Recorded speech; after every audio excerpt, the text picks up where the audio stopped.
Shalom, selamat pagi Bapak Ibu Saudara terkasih di dalam Tuhan Yesus Kristus. Selamat berjumpa kembali dalam program Mimbar Gemar GEJA Peniel Surabaya. Hari ini, hari Rabu, tanggal 14 Januari 2026 bersama dengan saya, Pendeta Markus Indrianto. Senang sekali bisa menjumpai Bapak Ibu Saudara sidang jemaat kekasih.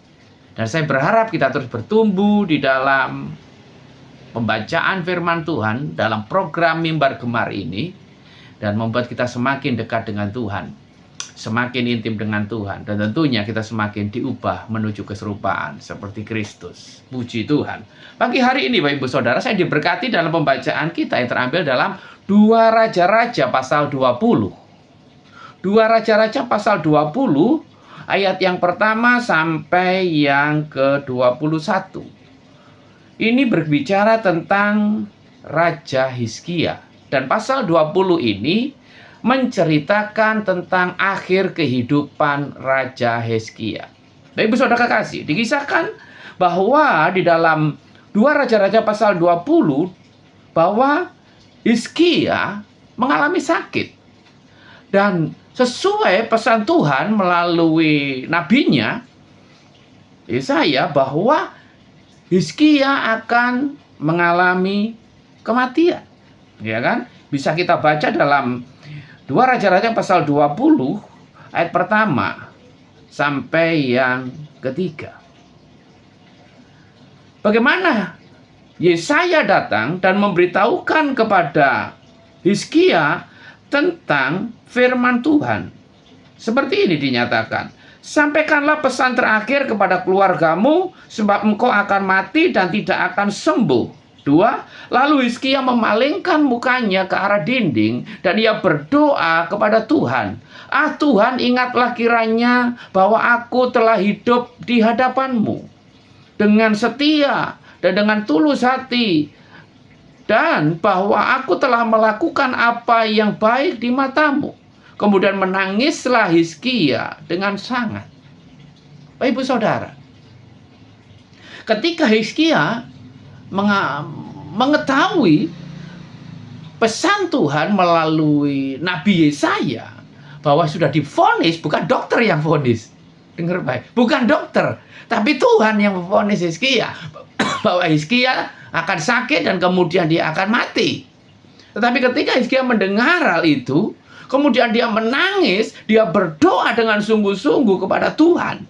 Dan kemudian ayat yang keempat dinyatakan, setelah Yesaya menyampaikan pesan Tuhan itu, dia keluar dari istana Raja Hizkia.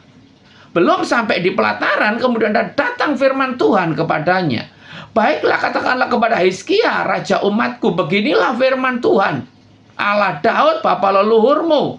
Telah ku dengar doamu, telah kulihat air matamu. Sesungguhnya aku akan menyembuhkan engkau. Pada hari yang ketiga engkau akan pergi ke rumah Tuhan. Bapak Ibu Saudara, ini satu hal yang luar biasa. Hizkia sudah divonis bahwa dia sakit dan kemudian dia akan mengalami kematian. Dia akan dikumpulkan bersama bapak leluhurnya. Tetapi ketika dia mendengar itu, kemudian dia berdoa kepada Tuhan, dia menangis dengan sungguh-sungguh, dia memohon belas kasih Tuhan, dia meminta kuasa Tuhan, mujizat kesembuhan itu. Dan akhirnya dengan begitu instan Tuhan menjawab, Tuhan menyembuhkan Hizkia. Hizkia tidak lagi mengalami kematian, tetapi Hizkia disembuhkan dengan luar biasa. Mujizat terjadi. Bukan hanya itu, dinyatakan oleh firman Tuhan bahwa Hizkia akan ditambahkan 15 tahun umurnya. Diperpanjang 15 tahun. Bukankah ini satu hal yang luar biasa, satu hal yang dahsyat, satu hal yang ajaib?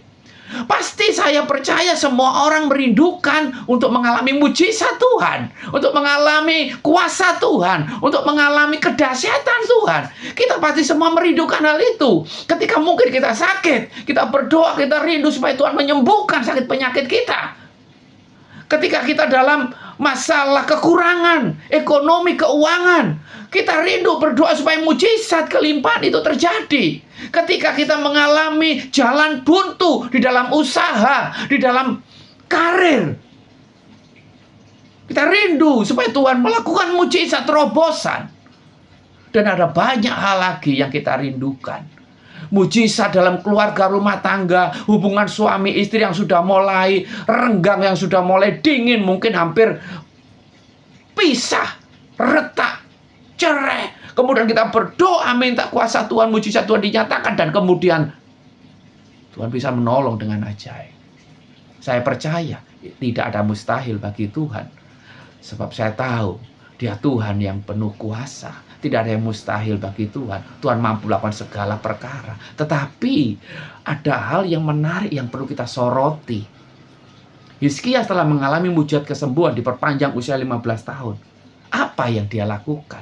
Apa yang dia perbuat? Alkitab mencatat, Bapak Ibu Saudara. Setelah Hizkia mengalami mujizat dan kesembuhan, umurnya diperpanjang 15 tahun. Oh, ternyata Hizkia tidak melakukan apa yang berkenan, yang menyenangkan hati Tuhan, sesuai dengan kerinduan Tuhan. Saya percaya ketika Tuhan menyembuhkan Hizkia dengan kuasanya yang dahsyat, memperpanjang umurnya 15 tahun, ada satu tujuan yang Tuhan ingin terjadi dalam kehidupan Hizkia, yang Tuhan ingin nyata hadir dalam kehidupan Hizkia. Tuhan rindu ada sesuatu yang Hizkia lakukan, sesuatu yang menyenangkan hati Tuhan. Saya percaya itu. Tetapi ternyata sebaliknya, Bapak Ibu, seringkali respon kita mengalami mujizat, respon kita ketika kita setelah mengalami pertolongan Tuhan, ternyata banyak hal seringkali tidak menyenangkan hati Tuhan, tidak berkenan, malah banyak hal kita melakukan hal-hal yang menyakiti hati Tuhan. Hizkia ternyata gagal. Setelah dia mengalami mujizat, ternyata dia jadi sombong. Saya menemukan ayat referensi bagaimana ditulis juga tentang kisah akhir hidup Hizkia dan kepahlawanannya di dalam 2 Tawari pasal 32, Bapak Ibu Saudara. Khususnya ayat 24. Itu disinggung tentang tahun-tahun terakhir dari pemerintahan Hizkia. Saya bacakan, pada hari itu Hizkia jatuh sakit sehingga hampir mati. Ia berdoa kepada Tuhan dan Tuhan berfirman kepadanya dan akan memberikan suatu tanda ajaib. Dia mengalami mujizat, kesembuhan. 25. Tetapi Hizkia tidak berterima kasih atas kebaikan yang ditunjukkan kepadanya. Hizkia tidak berterima kasih dengan kebaikan Tuhan. Hizkia tidak mengucap syukur. Bahkan apa?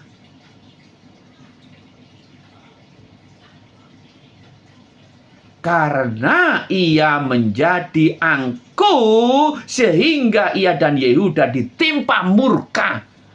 Tidak malah hidup dekat dengan Tuhan, hidup dalam ucapan syukur, semakin intim dengan Tuhan, semakin bertumbuh, Hizkia malah jadi sombong. Hizkia jadi angku. Hizkia malah menyakiti hati Tuhan, Bapak Ibu Saudara. Ini menjadi satu peringatan bagi kita semua, pembelajaran rohani bagi kita semua, untuk supaya dalam kehidupan kita tidak serta-merta mengejar mujizat. Dengar baik. Dalam kehidupan kita sebagai orang percaya, sebagai anak Tuhan, jangan serta-merta kita mengejar mujizat, menuntut memujizat, meminta mujizat. Itu nggak salah. Tetapi jangan serta-merta hanya kita mengikut Tuhan, mengiring Tuhan, hanya berharap mujizat, mujizat, mujizat. Kenapa? Ya, temukan di dalam kebenaran Alkitab. Ternyata mujizat tidak berbanding lurus dengan pertumbuhan iman. Tidak berbanding lurus dengan pertumbuhan apa? Kedewasaan rohani. Tidak berbanding lurus dengan apa? Pengenalan akan Allah lebih lagi. Dalam sejarah Alkitab, saya menemukan beberapa bukti. Ternyata mujizat tidak menjamin orang lebih mengenal Tuhan, lebih mengasihi Tuhan, lebih bertumbuh dalam pengenalan akan Tuhan, lebih hidup berkenan dan menyenangkan hati Tuhan. Saya temukan bangsa Israel dalam Keluaran pasal 16 ayat yang kedua dan tiga. Fokus itu dulu. Keluaran pasal 16 dikisahkan bagaimana bangsa Israel setelah keluar dari tanah perbudakan Mesir dengan begitu dahsyat dan ajaib karena pertolongan Tuhan. Mereka bisa selamat dari cengkeraman Raja Fir'aun. Mereka bisa menyeberangi laut Tebrau di tanah kering. Kemudian mereka berjalan di padang gurun, kehabisan air. Tuhan memberikan dengan mujizat air yang pahit di Mara menjadi manis. Dan kemudian Tuhan menyatakan pemeliharaannya di Elim. Ada 11 mata air dan 70 pohon kurma. Maaf, ada 12 mata air dan 70 pohon kurma. Sehingga mereka dipelihara Tuhan dengan luar biasa. Belum lagi bagaimana Allah menyertai bangsa Israel dengan tiang awan, tiang api dahsyat, Bapak Ibu Saudara. Ini tanda kehadiran Tuhan. Ini tanda kuasa Tuhan. Ini mujizat Tuhan yang luar biasa. Tetapi Bapak Ibu Saudara, coba apa yang dicatat di dalam Alkitab oleh Musa. Ayat yang kedua dalam Keluaran 16. Di padang gurun itu bersungut-sungutlah segenap jemaah Israel kepada Musa dan Harun dan berkata kepada mereka, kalau kami mati tadinya di tanah Mesir oleh tangan Tuhan, ketika kami duduk menghadap kuali berisi daging dan makan roti sampai kenyang. Sebab kamu membawa kami keluar ke padang gurun ini untuk membunuh seluruh jemaah ini dengan kelaparan. Betapa naifnya bangsa Israel. Betapa bodohnya bangsa Israel. Betapa tidak tahu diri bangsa Israel ini.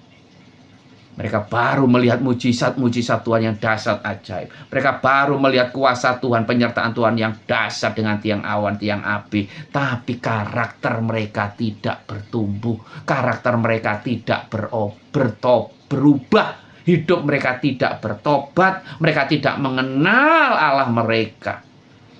Sehingga mereka bersungut-sungut dan berkata, lebih enak di Mesir. Kalaupun kami mati di Mesir, kami bisa kenyang, kami bisa makan daging, kami bisa makan roti. Lebih baik kami di Mesir, lebih baik kami di Mesir. Bapak Ibu Saudara, bukankah perkataan ini menghina Tuhan? Bukankah perkataan ini menyakiti hati Tuhan?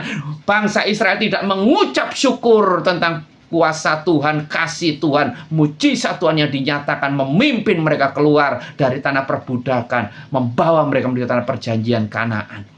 Mereka tidak tahu berterima kasih, mereka tidak tahu bersyukur, mereka tidak bertumbuh dalam karakter. Dengar baik, ternyata mujizat tidak menjamin pertobatan, mujizat tidak menjamin perubahan hidup. Mujizat tidak selalu menjamin kita bisa mengucap syukur. Mujizat tidak selalu menjamin kita bertumbuh dalam pengenalan akan Allah lebih dalam.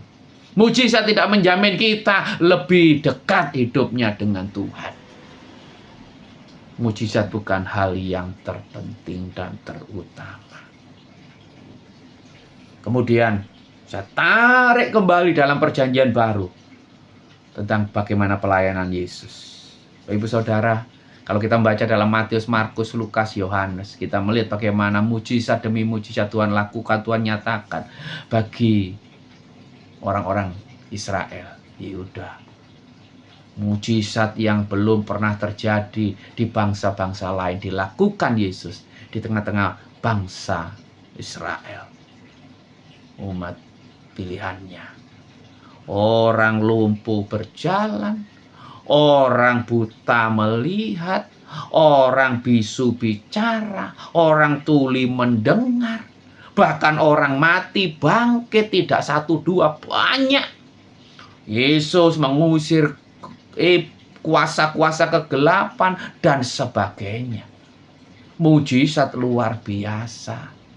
Tapi apa? yang bangsa Israel alami. Kalau kita lihat salah satu contoh dalam Yohanes pasal 6 ayat 60 sampai 66. Bagaimana mereka mengalami mujizat pemeliharaan Tuhan 5 roti, ya kan, dengan 2 ekor ikan. Tuhan berdoa memberi makan 5.000 orang. Itu mujizat juga yang Tuhan lakukan kepada bangsa Israel ketika di padang gurun.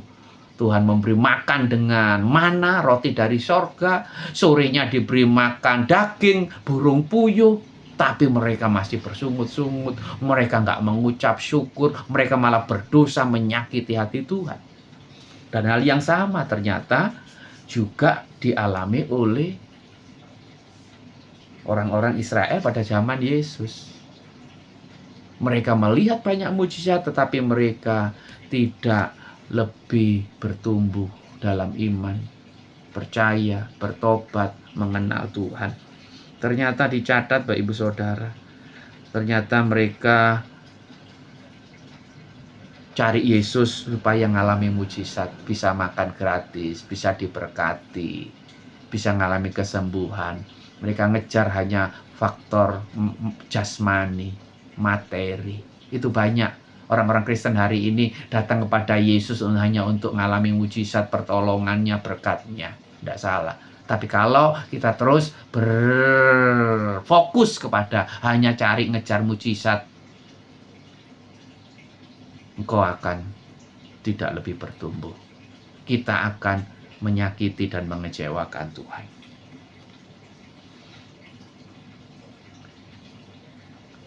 Makanya tidak salah kalau dalam Matius 7:21, Tuhan pernah berkata seperti ini, Bapak Ibu Saudara. Bukan setiap orang yang berseru-seru kepadaku Tuhan, Tuhan akan masuk dalam kerajaan surga, melainkan mereka yang melakukan kehendak Bapa-Ku yang di surga. Ternyata tujuan utama Tuhan melakukan mujizat, kuasa, kesembuhan apapun kepada kita, untuk supaya kita akhirnya percaya, yakin dan menerima Dia sebagai Tuhan dan Juru Selamat secara pribadi. Kemudian kita mengucap syukur kepada Tuhan, kita hidup dekat dengan Tuhan, kita hidup sungguh-sungguh beribadah kepada Tuhan, kita sungguh-sungguh bertumbuh dalam pengenalan akan Tuhan, karakter kita diubahkan, karakter kita dibaharui, karakter kita terus menjadi seperti Kristus Yesus Tuhan kita. Itu tujuan utama. Tuhan menyatakan mujizat bagi kita. Oleh sebab itu, mujizat yang kita alami hari lepas hari, tiap hari kita boleh sehat, kita boleh kuat, kita boleh mengalami anugerah, nafas kehidupan. Ini mujizat. Dan pakai semuanya itu untuk lebih bertumbuh, lebih mengucap syukur, lebih cinta Tuhan, lebih mengasihi Tuhan, lebih dewasa di dalam iman, lebih dekat dengan Tuhan, lebih diubahkan, dibaharui karakter kita. Oh, haleluya, itu yang Tuhan rindukan. Oleh sebab itu, mari kita terus bertumbuh di dalam Tuhan. Hari lepas hari. Semakin cinta Yesus. Tuhan Yesus memberkati, kita bersatu dalam doa. Bapak, terima kasih buat kebenaran firman-Mu malam pagi hari ini. Sebelum kami melakukan aktivitas kegiatan, terima kasih buat pesan Tuhan mengingatkan kami untuk kami tidak bertumbuh, berkajang, fokus kepada mujizat itu. Tapi kami berfokus pada pribadi-Mu, Allah yang penuh kasih, Allah sungguh luar biasa. Oleh sebab itu Tuhan, ajar kami untuk lebih sungguh-sungguh intim, dekat dengan Tuhan, bertumbuh dalam pengenalan akan Tuhan, semakin diubahkan, semakin dibaharui, menuju keserupaan seperti Kristus. Kami hidup semakin menyenangkan hati Tuhan, semakin hidup dekat dengan Tuhan, semakin hidup memuliakan nama Tuhan. Meteraikan kebenaran ini menjadi berkat dalam kehidupan kami, buat kami bertumbuh, dewasa, dan hidup menyenangkan hati Tuhan. Terpujilah nama Yesus. Berkati aktivitas kami hari ini. Buat berhasil dalam perlindungan penyertaan-Mu yang sempurna. Haleluya. Amin. Selamat beraktivitas. Tuhan Yesus memberkati. Salam bergemar. Amin.